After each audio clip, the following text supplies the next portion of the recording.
Hello everyone, this is Michelle with the Variety Radio Online. I am at Walker Stalker Con in Atlanta, Georgia, 2014. I'm so excited to have the Comic Book Men. I have Brian, Ming, and Mike with me today. So we're going to jump right in and talk about some fun stuff.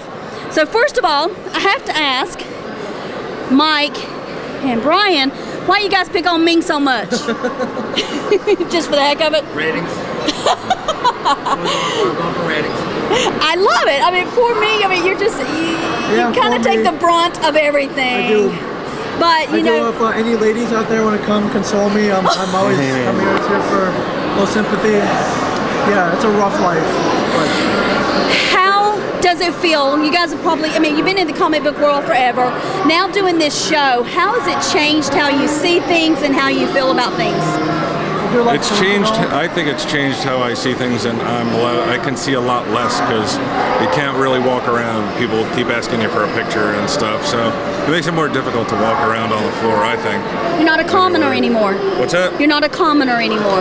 No, I'm still a commoner, but the commoner where people want his photos of the commoner. yeah, like some sort of Svengali trance has been placed on these people that make them think that like I'm somewhat like different than them, but I'm really totally not. He's still the village idiot. Because everyone wants their photos with him. Yeah. So. Can I at least be the town crier? No. I'm the village idiot. You're a crier, all right. Yeah. Well, no, that's where Mike the town crier. Mike is a town crier. Sorry, Mike's overtaking the role of the town crier. No. So how do you feel like maybe you guys, how it's changed? You know what, we get recognized a lot more on the street. It's a little strange. It's a little surreal. Yeah. You know, you're at the DMV getting your picture taken, and it's like, hey, I'm a fan of your show. It's like, oh, thanks. Can you waive the fee? And they're like, no. No, government. Still a bureaucracy. Yeah, So you're not getting the perks with the everything else. But at least they recognize. So I did. I got out of a ticket. Awesome.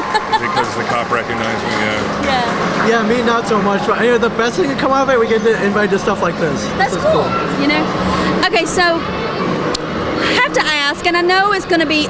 This has probably been asked 1,000 times, but what do you think is one of the coolest things now that has come through the store that just blew your mind? It could either be historical or just something that was just, holy crap, I've never seen this before. Does that mean, I know that Stan Lee was kind of cool. That kind of blew my mind. Does that be inanimate I'm object? sure Stan really likes being called an inanimate No, object. that's not what I meant. But you said it was he blew our minds though. That he was a cool guy. This season we've got something coming up. We've had the Batmobile on, but I'm gonna just say this: 2 words: drag race. Drag Holy race. crap. Drag race. Okay. Anything stand out in your mind? It's actually it also comes out this season. Something that probably a lot of people won't care about, but it was a very formative. It's a poster from a movie in the '70s that was very formative for me. It really sealed my love of Satan. You know, so No, very cool. yeah. And his love for you too. Now, if you were to take your favorite comic, not your favorite comic, which comic would you like to see on the big screen? Oh, good question. We've already seen the Avengers. I'm waiting for Justice League, so my goodness. I don't know. I'm thinking Planet Hulk. I'm waiting for that one. I always want to see a Preacher movie. They're trying to make it a TV show, so I'll take that. I think it would actually be better done. Yeah. But it would have been cool. My answer has been the same. I want to see a Fool Killer movie. Obscure character from the early '90s. Actually, once we mentioned it on the show the other day, like I had just gotten the 10-issue run for $11, including shipping and handling from eBay. And now, just because we mentioned it on the show, those are now going for $50, But How crazy is that? Yeah. It's like, We're tastemakers. yeah. Like, quick, read it so I can list it online. I collect statues, so I love watching you guys. Sometimes you've had some great statues and things come through, and I'm just like, I thought you meant they had the charisma of statues. I was about to agree. I don't know, they might be a little priceless. I don't know if I can afford them. I'm the town crier. Say stuff like Aw. Okay, so it's October, so I have to ask, what's one of your favorite things around Halloween? Do you do anything cool at your house? Is there anything that you've done in the past that just really, what about Halloween? Is there anything you really enjoy? Or do you just hate it? No, I love Halloween. Yeah. We usually do a haunted house at my place, so that's really cool. My kids get involved in it. They love it. Yeah, I take my kids out trick-or-treating now. I miss the days where all the kids would do it, though. Yeah. And the whole neighborhood would be filled with kids. Because this day and age, no one really does Like that literally anymore. not one person will come to your house. Yeah, like No, literally. it is different. It is different. Yeah, I love Halloween. It's actually my favorite holiday. And I was talking to Ming yesterday about it. You need to either, in your life, at least once experience Halloween in New York with the village parade, the East Village Parade, or Santa Monica in LA. Both like the gay parade in New York or the gay parade in LA. Yeah. They're both awesome. It's Like amazing. they're amazing. It's Yeah. spectacular. Very, very cool. Yeah.